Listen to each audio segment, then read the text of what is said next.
Day 1015, just leaving the gym. Oh my gosh, it's so beautiful out. Like, it's beautiful. I wish we had an outdoor area like those brand new apartments.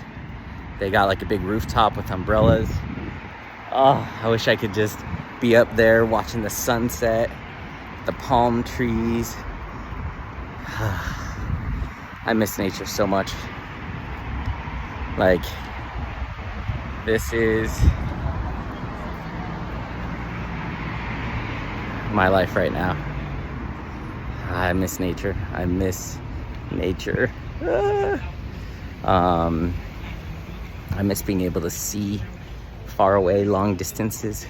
You know, in Colorado, it's so hilly that you could just see across the entire state from pretty much anywhere. And here, it's like you can only see as far as the building in front of you. And so, yeah, but I just miss nature. Even just living in Venice, like so close to the beach. Anyway, one day, God's got me where he's got me because he wants me where he has me. So it's all good. I went to the gym and one of my friends from church was there because he works at the store next door to the gym. And he got on the treadmill next to me and we were just talking. He was talking about his X18 group, so that's the discipleship group. He's a leader too. We're both leaders on Thursday night.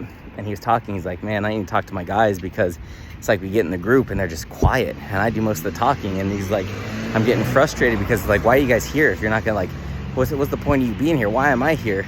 Like, I don't need to hear myself talk. And I was thinking like, yes, that's how I feel. Because it's like in our group, it's either like fire or it's like everyone's quiet.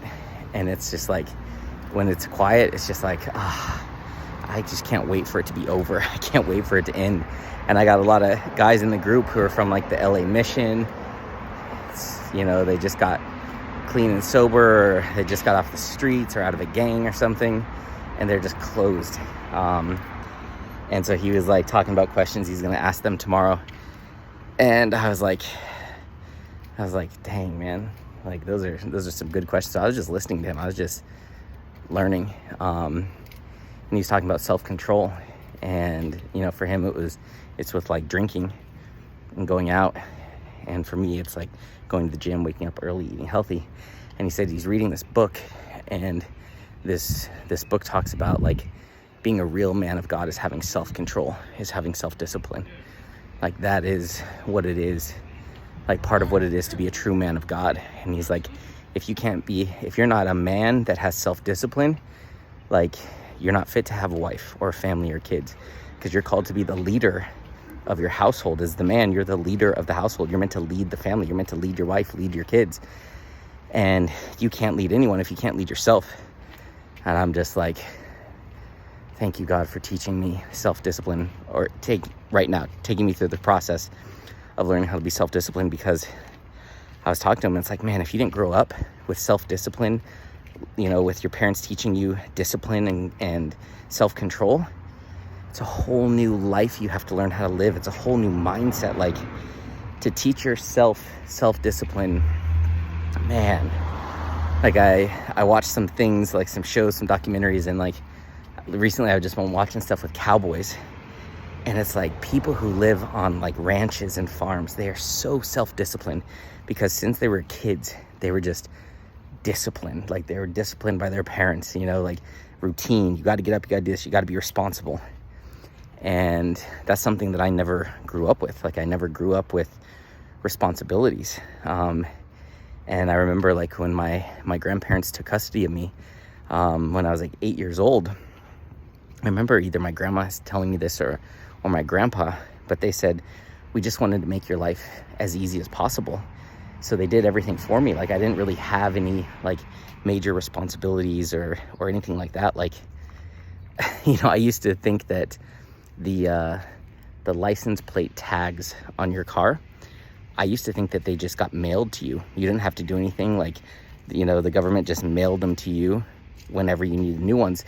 Because I'd come home and I'd see them in an envelope and I thought they were mailed, but really my grandpa or grandma went and picked up from the DMV, and I would just go out and they'd just be on my car. So I didn't know that until I got my first ticket, that you have to actually go to the DMV and get them. So things like that. No one ever taught me how to do my taxes. No one even talked to me about doing taxes. And so I haven't done my taxes. Like, it's just so many things where it's like, I would not blame them for it. But there's things that my parents and my grandparents did teach me that other people didn't learn. Other people might have learned self-discipline, but I learned, believing in yourself. I learned having a vision. I learned in fighting for what you believe in. I learned love and compassion.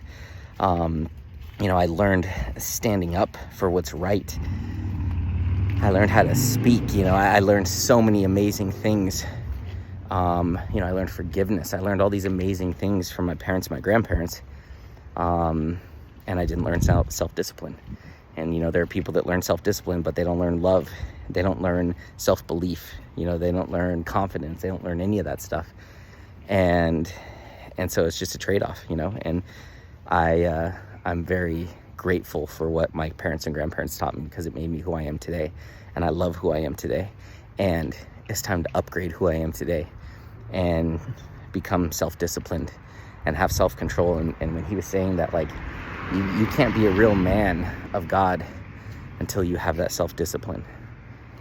And you're not fit to have a wife until you're self-disciplined. And I was like, wee. There's a new level of motivation right there.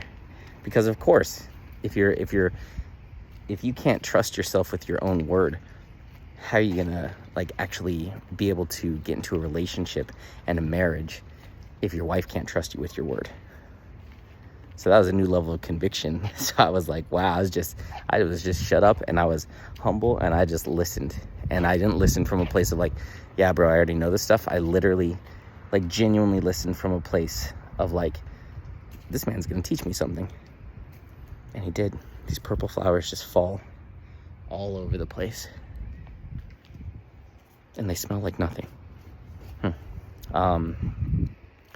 So it was amazing. Went to the gym and got a very powerful life lesson and some serious conviction. So that was awesome.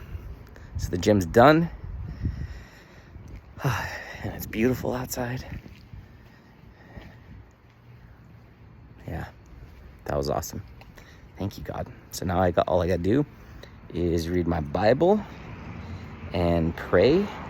And then I've accomplished all 4 things on my list today. Waking up at 5 a.m., going to the gym, reading the Bible, and praying. So, successful day.